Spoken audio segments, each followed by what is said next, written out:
शक्ति, मां शक्ति, मां शक्ति।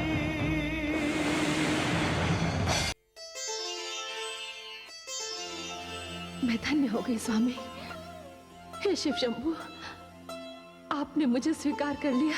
हाँ देवी, मैंने आपको स्वीकार किया।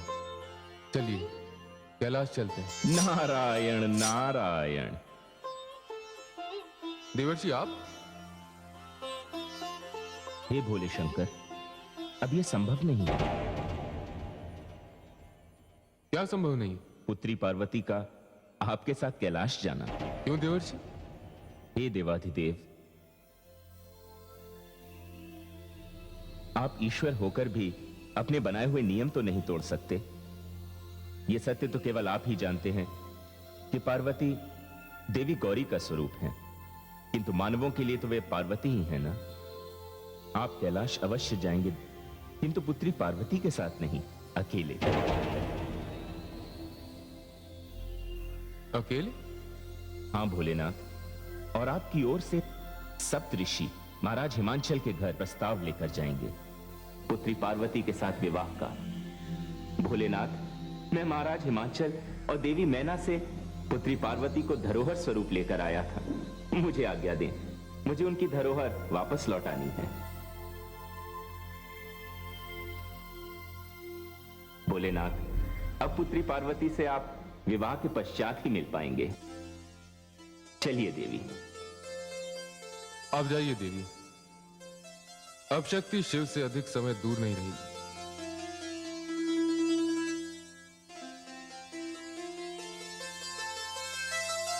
चलिए।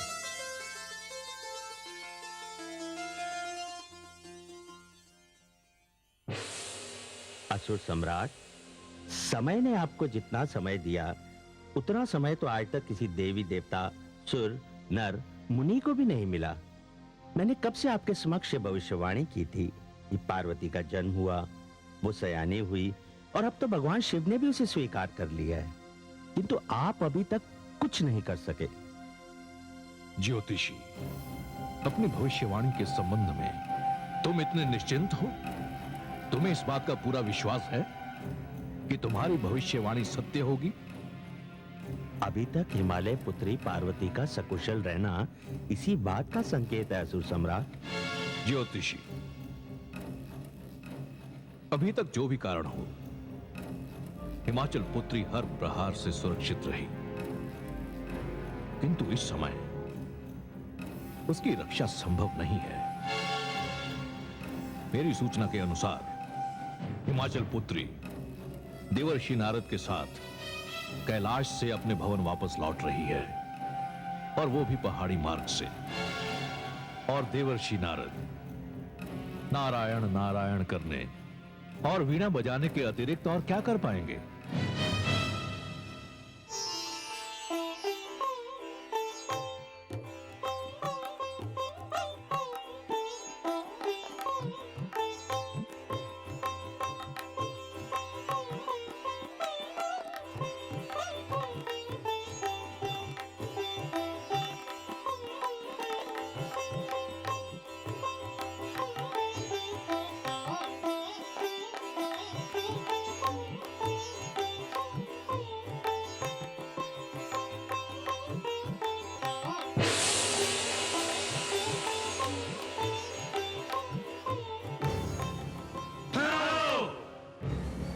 आप दोनों बंदी हैं। हमें आदेश मिला है कि हम आप दोनों को असुर सम्राट तारकासुर के समक्ष प्रस्तुत करें। सैनिकों, तुम्हें अवश्य कोई भ्रम हुआ है। हमने न तो कोई अपराध ही किया है और न ही कोई राजद्रोह किया है। हम भली भांति जानते हैं। आप चुपचाप हमारे साथ चले चलो, अन्यथा विरोध का परिणाम अच्छा नहीं होगा। तुम लोग व्यर्थ में अपनी उद्दंडता का परिचय दे रहे हो। मैं एक स्त्री हूं और ये एक सन्यासी।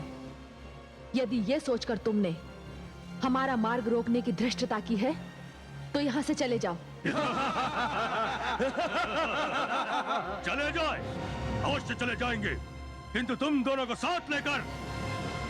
अन्यथा अन्यथा क्या होगा? आकाश धरती पर टूट पड़ेगा, प्रलय आ जाएगी, क्या होगा? अरे तुम देख क्या रहे हो? उठाओ इन दोनों को और ले चलो यहाँ से। रुक जाओ। परिणाम की भयानकता को तुम लोग नहीं जानते। काल तुम्हारे सरों पर नाच रहा है। मृत्यु की देवी आज तुम्हें अपना भोजन बना लेगी। स्त्री को इतना दुर्बल मत समझो। ये स्त्री कोई दुर्बल नहीं, बड़ी बलवान है। हे प्रभु, रक्षा कीजिए।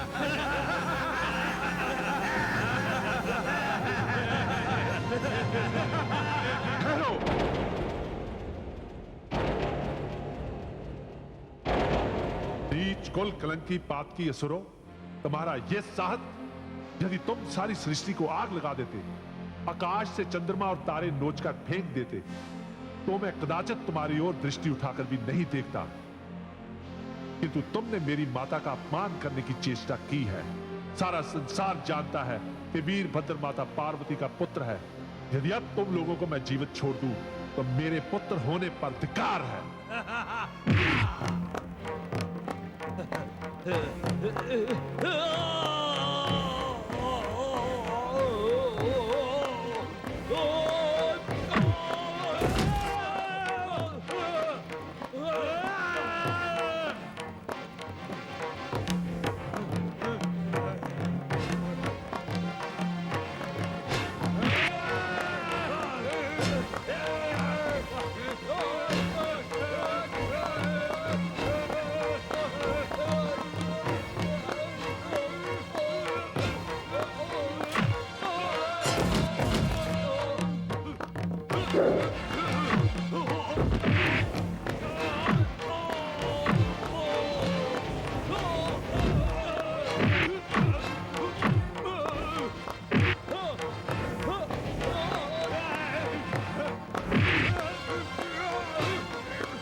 क्या कहा था तूने? ये बंदी है? तूने मेरी माता को बंदी कहा?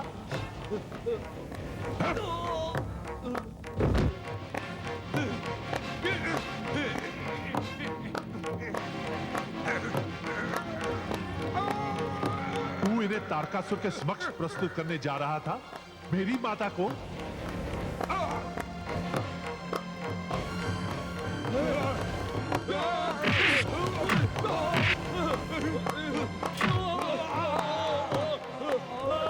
क्या कहा था तुमने? विरोध का परिणाम अच्छा नहीं होगा। तुमने अपना परिणाम नहीं सोचा था?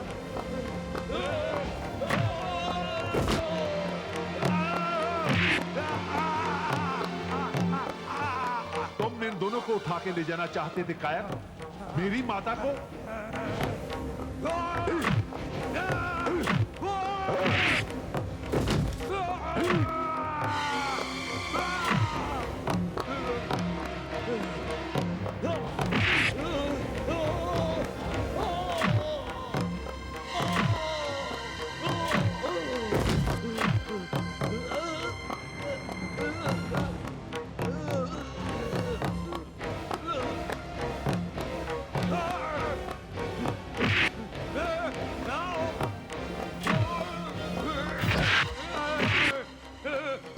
हंस रहा था, अब हंस।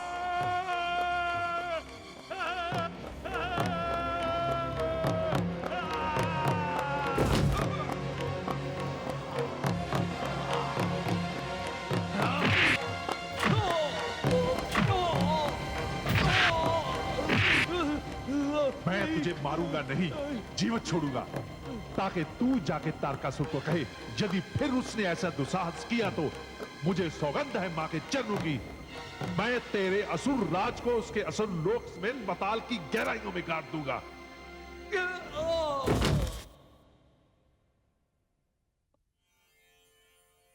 माता, ये तो बहुत बड़ा अन्याय है मेरे प्रति आपका। आप मुझे बिना मिले ही चली आई। जैसे ही पता चला मैं भागा भागा यहां चला आया। माते, आप कदाचित नहीं जानती, इन असुरों ने पहले भी आपका तप भंग करने की चेष्टा की थी। पुत्र वीरभद्र, रुष्ट मत हो, मैं तुम्हें कष्ट देना नहीं चाहती थी। इसमें कष्ट की क्या बात है माता? मेरा जन्म ही आपकी देखभाल और रक्षा के लिए हुआ है। वीरभद्र, तुम बड़े ही उचित समय पर पधारे।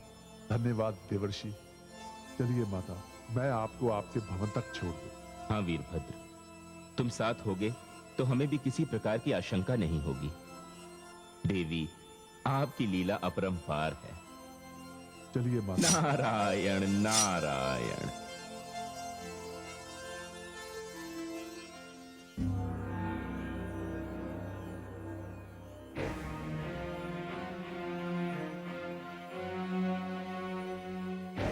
हे देवादिदेव महादेव, हमारा प्रणाम स्वीकार कीजिए।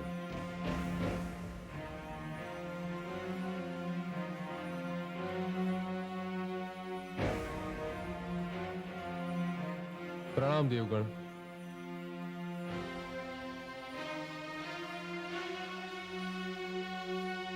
उन्हें भी तो मेरे समक्ष ले आइए, जो छिपने का प्रयास कर रहे हैं।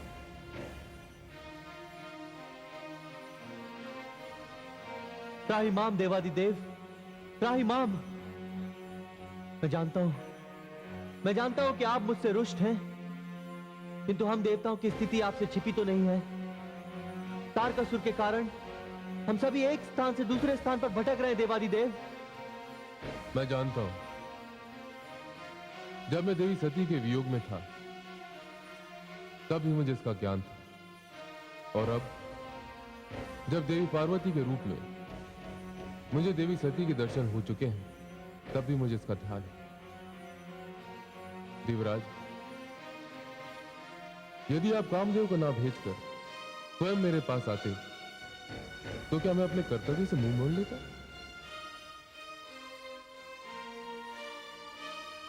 देवराज, यह आप अवश्य जानना चाहेंगे कि मैंने देवी पार्वती को स्वीकार करने में इतना समय क्यों लगाया। जो मार्गदर्शक होता है उसे अपना हर पग सोच समझ कर उठाना पड़ता है। देवराज, यदि मैं पार्वती को देखते ही स्वीकार कर लेता तो मेरा व्यवहार एक कामातुर व्यक्ति के समान होता। देवराज, हमें तो मर्यादा का मानदंड स्थापित करना है, एक आदर्श स्थापित करना है, और उसी के लिए मैं कष्ट सहता रहा और देवी पार्वती भी कष्ट सहती रही। हमने तो वही किया जो विधाता ने लिखा था, और आप देवराज विधाता का लेख बदलना चाहते थे। बस महादेव, बस। मैं अपने किए पर लज्जित हूं। देवराज, अब तो वो स्थिति निकल चुकी है, अब लज्जित होने की कोई आवश्यकता नहीं। आप जाइए देवराज, मैं आपको हृदय से क्षमा करता हूं और यह घोषणा करता हूं कि मेरा और देवी पार्वती का विवाह अति शीघ्र होगा। और यदि आप अनुचित ना समझें तो सब ऋषियों को मेरे पास भेज दीजिए। जैसी आपकी आज्ञा महादेव। हमारा प्रणाम स्वीकार कीजिए।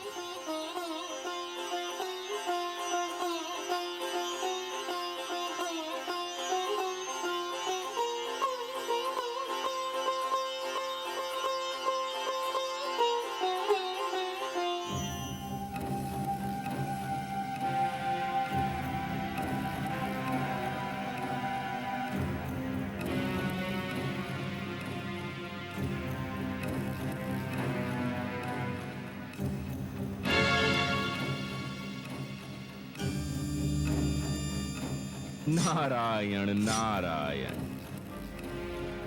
देवर्षि, आप सकुशल हैं? हाँ असुर सम्राट तारकासुर, आपकी कृपा से सब कुशल ही कुशल है, किंतु क्षमा कीजिएगा, मुझे यहां आने में कुछ विलंब हो गया। जी देवर्षि, किंतु मैंने तो आपको यहां आमंत्रित नहीं किया।